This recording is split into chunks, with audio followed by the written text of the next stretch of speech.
Bem-vindos de volta ao Sofá Realista da tia Camila. Sem vinheta, mas com muito amor para vocês. E também agora temos, por fim, o nosso grande convidado, o mais esperado de todas as nossas aulas, aqueles qual vocês desejam ver, viver, vestir e transformar, nosso querido amigo Machadão. Ele gostaria de verdade estar com vocês nesse momento, poder ser vestido, transfigurado, existir pelas ladeiras e corredores do Colégio Elise Andreoli.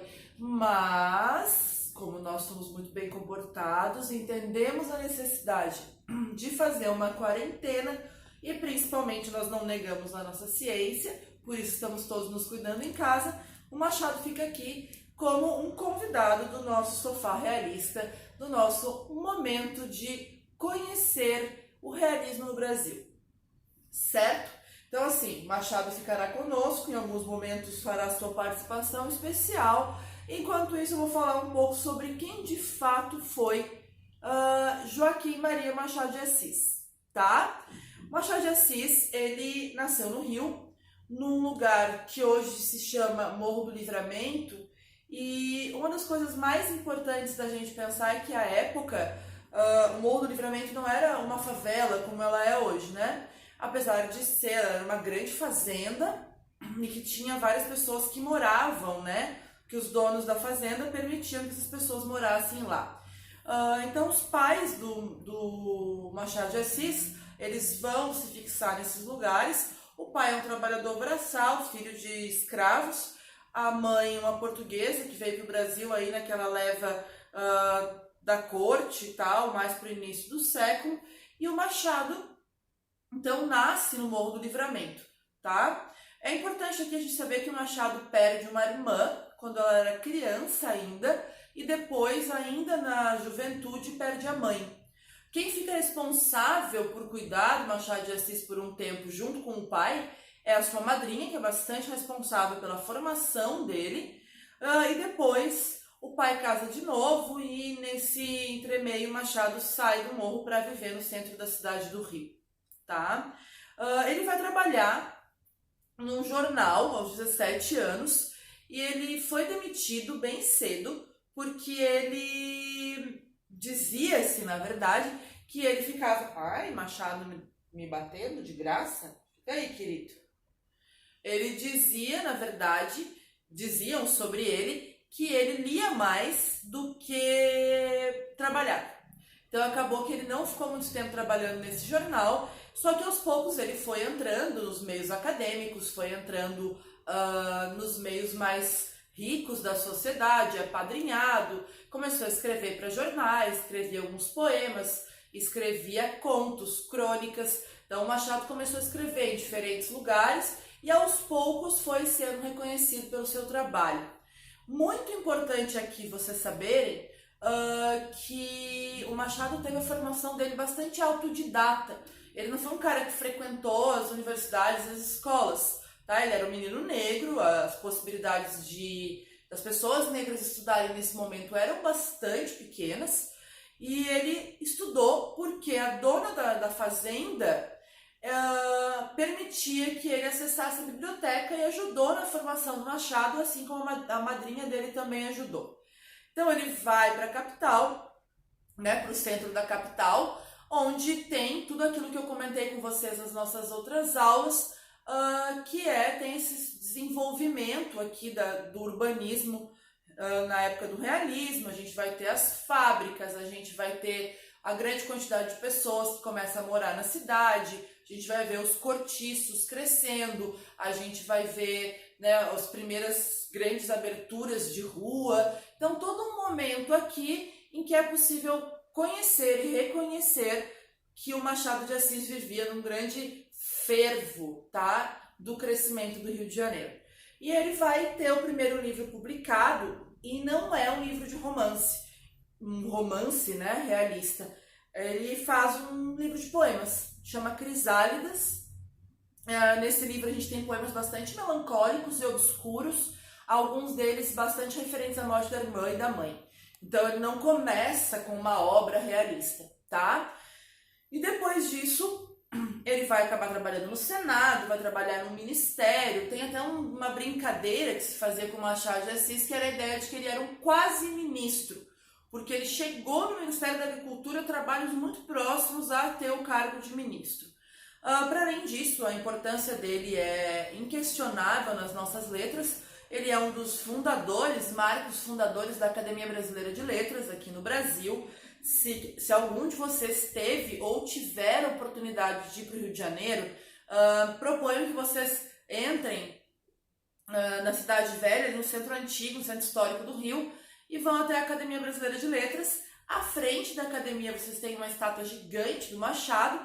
Entrando mais aqui à direita vocês vão ter um museu, e no museu vocês vão ter a última casa que viveu Machado de Assis, completamente reproduzida, igualzinho, porque aconteceu que ele morre na casa da Rua de Mata Cavalos, que é a casa onde ele morou, né, uma grande parte da vida, e ele deixou a casa inteira extremamente intacta. Então o que aconteceu foi que eles levaram a casa para dentro do museu, então a gente tem acesso hoje ao que era a casa de Machado de Assis, lá na Academia Brasileira de Letras. Uma outra coisa que é bem legal de saber, Machado foi casado com Carolina, que era uma moça portuguesa. Eles não tiveram filhos, mas eles foram, dentro daquela perspectiva da época mesmo, sem filhos, um casal de bastante sucesso, assim, eles se gostavam muito, se apoiavam muito, tanto que a Carolina morre antes do Machado, e depois ele acaba entrando em depressão, ficando bastante doente e morre. Então, eles tinham uma relação muito forte. A Carolina vai ser inspiração para alguns poemas de Machado de Assis já mais velho, tá? Então, é indiscutível aqui a importância do Machado de Assis, e eu vou entrar agora nessa parte mais literária, mais específica sobre a obra do Machadão. Por isso, vocês têm que lembrar de abrir a apostila de vocês lá no capítulo 6, né, no módulo 6 da apostila 1, que é a última parte para a gente finalizar essa parte do realismo. E claro, não esqueçam que aqui na descrição do vídeo, na descrição dentro do plural, vocês vão ter bem direitinho quais os exercícios da apostila que vocês têm que fazer, e também eu vou colocar aqui alguns documentários sobre vida e obra do Machado de Assis, que vale bastante a pena ver, tá? O primeiro documentário que eu colocar ali no link, ele não é só uma recomendação, como ele é basicamente uma ordem para que vocês o assistam, para poder ter o conhecimento sobre a vida mais aprofundada do Machado de Assis, que a gente vai discutir vida e obra também na prova, né? Na nossa avaliação de conteúdo que teremos nas próximas semanas. Então, por favor, se liguem no documentário do primeiro link que eu vou colocar para vocês. É maravilhoso, vocês conhecem a obra do Machado e ainda, junto com isso, vocês podem conhecer um pouco da cidade do Rio de Janeiro da metade do século XIX, tá? Se liguem nisso. Vai ter exercício na plural, como sempre tem. Também não esqueçam. Vai junto, aqui na descrição do vídeo, dentro do nosso portal da Plural, 3 outros vídeos meus, feitos em outros lugares, lá no nosso curso, que eu tô colocando também como um anexo para vocês terem um pouquinho mais de material, certo? Então, assim, lá no módulo 6 a gente tem a apresentação do Machado de Assis como o principal realista da história do Brasil. E vocês veem que o primeiro livro realista da história do Brasil é de 1881. O nome do livro é Memórias Póstumas de Brás Cubas. Só que antes desse livro, o Machado já escrevia romances. E ele escrevia romances muito parecidos com os romances românticos. Então a gente tem uma primeira fase machadiana de romances, que é de romance romântico. Claro, nós estamos falando de Machado de Assis e ele já dava características de que seria muito mais realista do que romântico. Então a gente já tem umas musas um pouco mais independentes, um pouco mais espertas, afastadas desse senso comum que teríamos das musas românticas. Nós continuamos com narrativas de amor e histórias subjetivas. Só em 1881 é que a gente tem a estreia do realismo no Brasil, com Memórias Póstumas de Brás Cubas.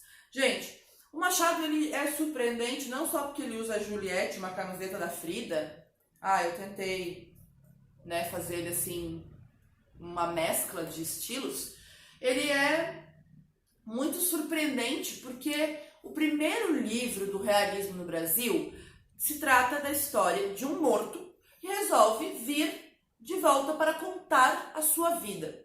E aí a gente se pergunta, Camila, você por acaso não tinha dito em algum momento que os realistas eram verossimilhantes?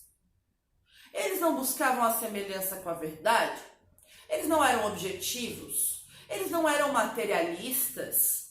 Porque Cargas d'Água, o primeiro livro da história do realismo no nosso país, é um livro morto que vem contar essa história. O que tem de materialista nisso? Na real, nada, tá? O morto contando a sua história não tem absolutamente nada de materialista. Agora, essa ideia do morto contar uma história, na verdade, ela vai passar por uma perspectiva muito interessante. Vamos parar para fazer uma reflexão na vida. Vamos lá, Machado, vamos refletir juntos. Qual é a única possibilidade de, quando nós vivermos em comunidade, nós conseguirmos nos safar de julgamentos? Nenhum. Não existe. Nem que a gente seja julgado pela vizinha, pelo tio, pelo irmão, pelo gato, pelo cachorro, pela professora, pelo colega, pelo o que for. Julgamentos, eles existem o tempo inteiro para qualquer ação nossa. Só que existem julgamentos que eles são um pouco mais pesados e que podem levar também a questões jurídicas, a questões públicas, políticas, enfim. Então, o que acontece? A única maneira da gente falar o que a gente quer sem ter que pagar por isso é estando morto. Mas morto não fala. Sim. Ainda bem que a literatura se responsabiliza pela ficção, né? Isso é bem importante lembrar. Mas, voltando. Então, o Machado pega um mote de que a única possibilidade de Brás Cubas contar a verdade sobre a sua vida é ele estando morto. Porque contar a verdade estando vivo, ele não conseguiria fazê-lo sem prejudicar a si mesmo e aos outros. Então, essa é a sacada de Memórias Póstumas de Brás Cubas. Como que se dá esse livro? O Brás Cubas vai lá e ele fala, olha, eu tô morto, vim contar aqui a minha história, e normalmente eu fiquei pensando, eu conto pelo início ou pelo fim? Vou contar pelo fim. Ele começa a contar que ele morreu de uma ideia. Ele morreu tentando pensar um emplastro, que é uma espécie de remédio meio geralzão, assim, para várias coisas. Um emplastro, que ele chamaria de emplastro Brás Cubas, e que seria a grande chance dele fazer algo na vida. Ele estava lá muito atucanado com o emplastro, aí tomou um vento e ficou com tuberculose. Ele estava lá no leito de morte dele, e ele resolve contar como que foi o seu delírio de morte. Aí ele conta o delírio de morte. Tem um momento, inclusive, que ele sobe num hipopótamo, assim, e é levado até a mãe natureza e tal. Aí ele fala de uma mulher que tá ali. Ele fala, presta atenção nessa mulher aqui, ó, que tá me olhando aqui na hora da minha morte. Ela vai ser muito importante. E vai ser mesmo. Gravem esse nome, Virgília. E aí tá tudo sob controle, ele morre. E aí ele fala, olha, eu tinha poucos amigos, poucas pessoas foram ao meu enterro, mas o amigo que fez o discurso pra mim foi muito bem pago. Eu deixei um dinheirinho pra ele, ele fez um bom discurso. Então ele já começa ironizando que pro cara ter dado um discurso no enterro, ele tinha que ter sido pago, né? Aí beleza, depois ele contar como foi o enterro dele, como foi a hora da morte, como foi o delírio de morte, ele vai lá e conta o quê? Como foi a infância dele. E começa a contar que ele era um capetinha, que ele avacalhava com a vida de um monte de gente, que ele tocava o terror na mãe, tocava o terror no pai, avacalhava com as festas, assim, ó. Era uma criança terrível. Na adolescência não foi muito diferente, né? E aí ele tem uma paixonite por uma mulher muito bonita e tal, mas que suspeita-se aí que era uma prostituta, ou pelo menos uma pessoa que, como é que eu posso dizer, que se aproveitava dos homens para ganhar dinheiro. E aí ele se envolve com ela e fica dando joias para ela, joia, dinheiro, joia, dinheiro, joia, dinheiro. E o pai dele, quando descobre que ele tá gastando tudo, faz o quê?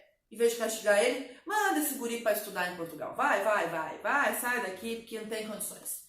Aí, olha que grande punição. Vai estudar em Portugal, aí conta toda a sua trajetória em Portugal e ele diz assim, olha, eu me formei em Direito, mas não tinha nem como me formar, porque eu não estudei Direito. O que acontece? Ele está dizendo de novo que ele ganhou um título sem estudar, que ele foi, tipo, bem inútil.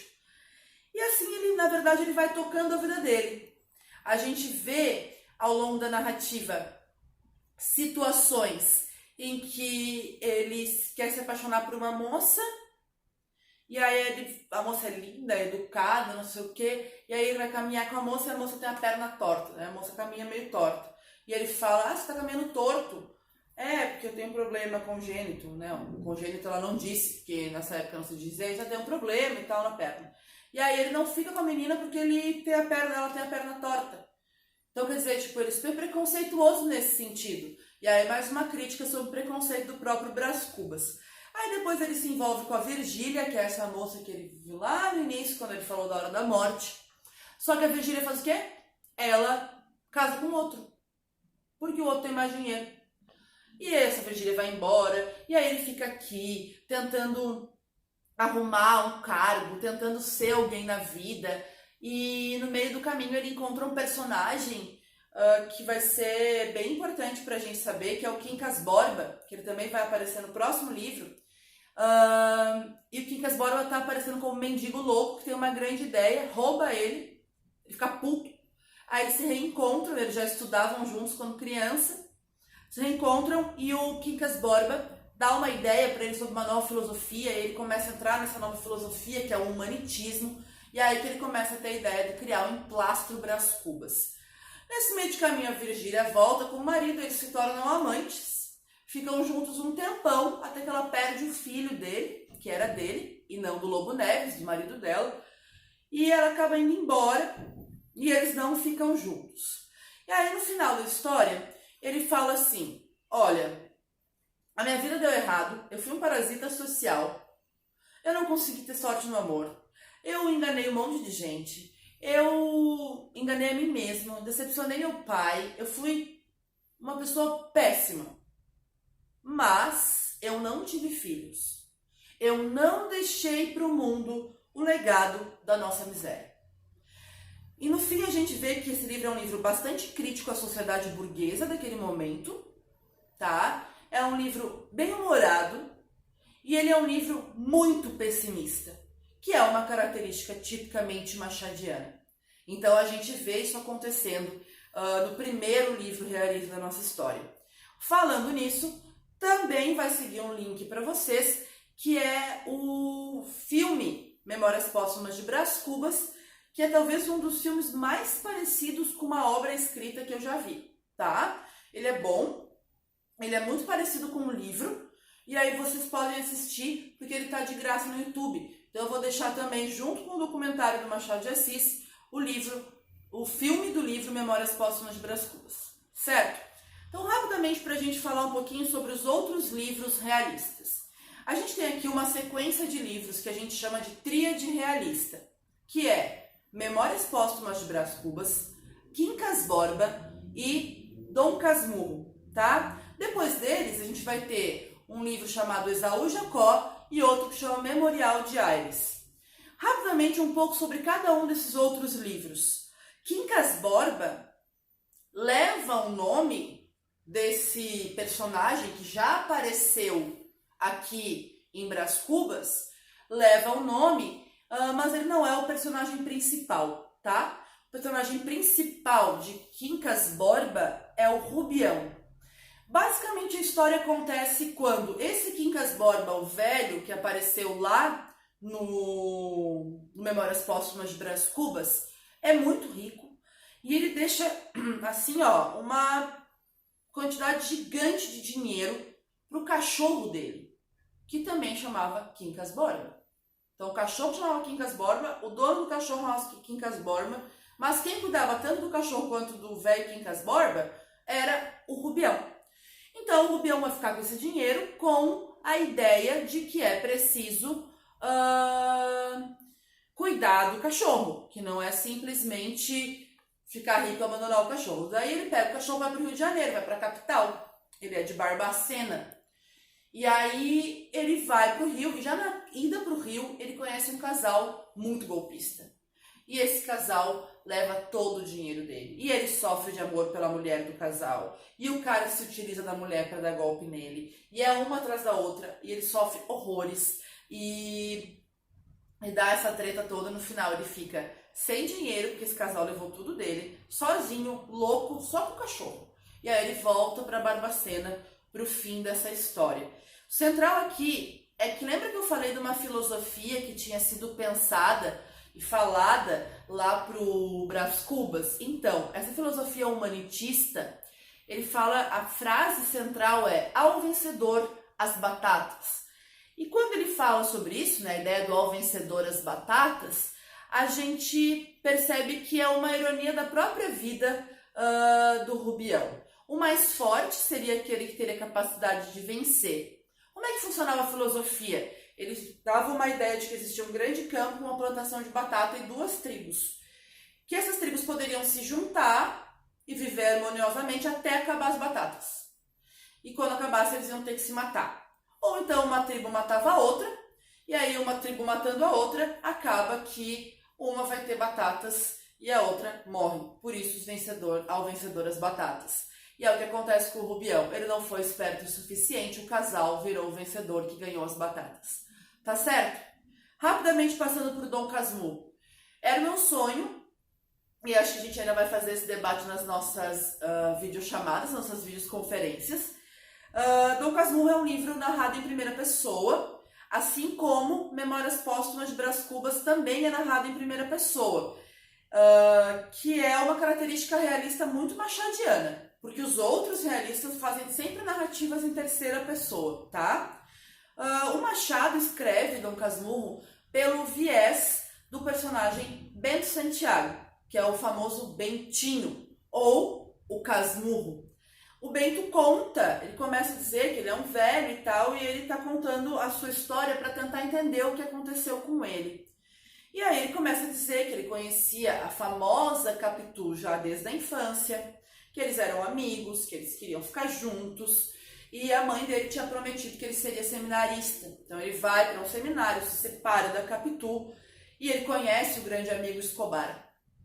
E eles saem juntos do seminário, e ele fica com a Capitu, Escobar casa com a Sancha, e eles são tipo amigos best friend forever, inseparáveis.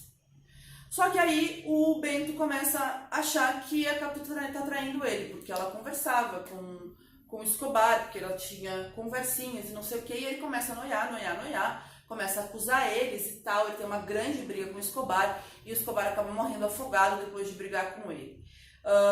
Quando o Escobar vai ser enterrado, na hora do velório, a Capitu não chora, ela deixa uma lágrima escorrer, e aquilo pra ele é como se tivesse a certeza de que ela tivesse traído ele. A gente não sabe, né? Ele para conseguir se livrar do problema, ele manda a mulher e o filho para bem longe dele, e a gente passa o livro inteiro tentando adivinhar se Capitu traiu ou não traiu o Bentinho. E a gente não tem como saber, porque o livro é todo contado pelo ponto de vista do Bento, e não tem nenhum momento de cena que ele fala que ele viu, ou que ele ouviu, ou que ele comprovou alguma coisa. Mas a gente pode continuar esse debate em outro momento.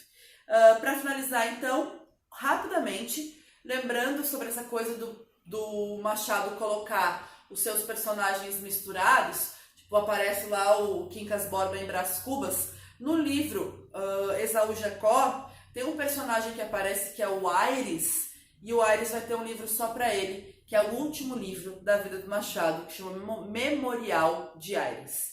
Tá bom? Então, gente, bastante coisa para ler aqui embaixo que eu vou mandar, mais os exercícios. Temos bastante trabalho para essa semana. Um beijo para vocês, beijo no Machado, que ele ama vocês e vai sentir saudades.